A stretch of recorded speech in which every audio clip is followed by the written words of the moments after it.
Assalamualaikum warahmatullahi wabarakatuh. Halo teman-teman, perkenalkan nama saya Valentina Febrianti dari Universitas Muhammadiyah, Profesor Dr. Hamka. Nah, saya itu dari program studi bimbingan dan konseling. Teman-teman, hari ini saya ingin sedikit membahas terkait syarat terjadinya interaksi sosial dan bagaimana interaksi sosial itu bisa terjalin gitu. Nah, tanpa kita sadari, sebagai makhluk sosial, kita itu nggak pernah lepas sama yang namanya interaksi, alias interaksi sosial. Sebagai makhluk sosial, tentunya kita juga membutuhkan yang namanya bantuan dari orang lain gitu. Kita nggak mungkin hidup sendiri, baik itu dengan keluarga, tentunya kita akan selalu merasakan yang namanya atau menjalani yang namanya interaksi sosial. Ketika di rumah dengan keluarga, ketika di kampus dengan teman-teman, lalu ketika kita lagi berdiskusi, atau mungkin sekedar menyapa. Kita menyapa teman di jalan, hai gitu. Itu adalah bentuk interaksi sosial. Nah, tapi sebenarnya kita tahu nggak sih gimana interaksi tersebut bisa terjalin? Ternyata ada syarat-syarat tertentu yang bisa menyebabkan yang namanya interaksi sosial. Nah, melalui kesempatan ini, saya akan membahas syarat-syarat terjadinya interaksi sosial. Namun, sebelum kita lanjut ke pembahasannya, saya ingin sedikit berbagi terkait informasi kampus saya nih teman-teman, yaitu UHAMKA. Sebagai mahasiswa dalam bidang ilmu pendidikan dan keguruan, saya merasa kalau di kampus ini bukan hanya diajarkan soal apa itu ilmu pendidikan. Kami juga diajarkan menjadi pribadi yang lebih berkarakter dan tentunya siap untuk berkontribusi di masyarakat sebagai calon seorang guru. Nah, untuk teman-teman yang punya semangat juga untuk mendalami dunia pendidikan, menjadi seorang guru, boleh banget untuk gabung di UHAMKA, universitas yang sudah memiliki akreditasi unggul. Nah, sebelum itu, kita akan lanjut nih ke pembahasannya teman-teman terkait syarat-syarat terjadinya interaksi sosial. Di slide pertama ini ada pengertian interaksi sosial. Apa itu interaksi sosial? Jadi, interaksi sosial dalam bahasa Latin itu dibaca kon atau kam, yang artinya bersama-sama, dan tengo itu artinya menyentuh. Secara harfiah, interaksi sosial ini adalah bersama-sama menyentuh. Nah, makna menyentuh di sini itu bukan hanya berarti fisik ya teman-teman, tapi lebih kepada emosional dan juga sosial. Karena ketika kita berinteraksi dengan orang lain, tentunya kita akan menyentuh pikiran mereka, perasaan mereka, dan perilaku mereka. Menyentuh di sini itulah maknanya. Nah, itulah yang disebut dengan interaksi sosial. Namun, bagaimana ya sebenarnya interaksi sosial itu bisa terjalin dan terjadi?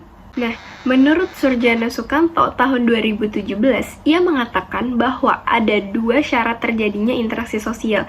Yang pertama itu adanya kontak sosial, dan yang kedua adalah komunikasi. Nah, kita ulas bareng-bareng ya, apa itu kontak sosial dan juga komunikasi. Kontak sosial itu adalah langkah awal terjadinya interaksi nih teman-teman. Kontak sosial sendiri itu terbagi menjadi dua, ada primer dan juga sekunder. Kontak sosial primer itu terjalin dengan tanpa adanya perantara. Jadi kita bertatap muka langsung, kita berjabat tangan langsung, kita berkomunikasi langsung.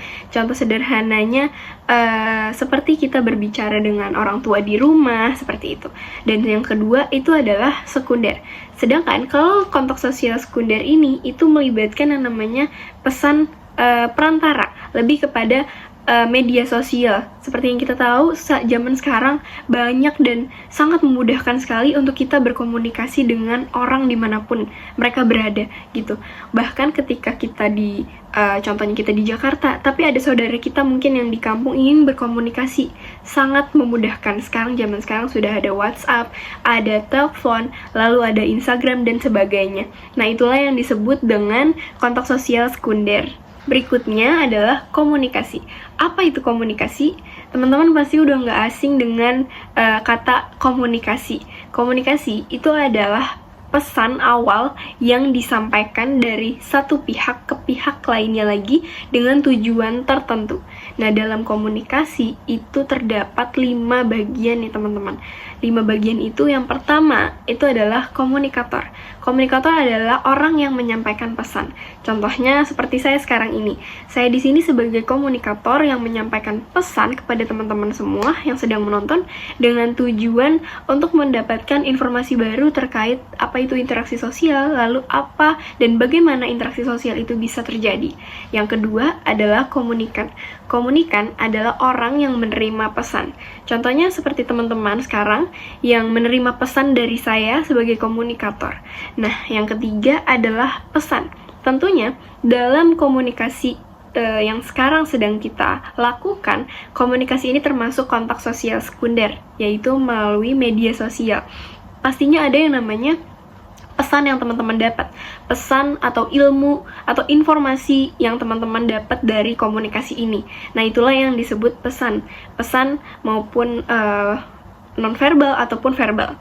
Yang keempat adalah media. Seperti yang tadi kita jelaskan di awal, bahwa komunikasi saat ini, interaksi sosial sudah sangat banyak memudahkan kita dengan adanya media sosial dan digital.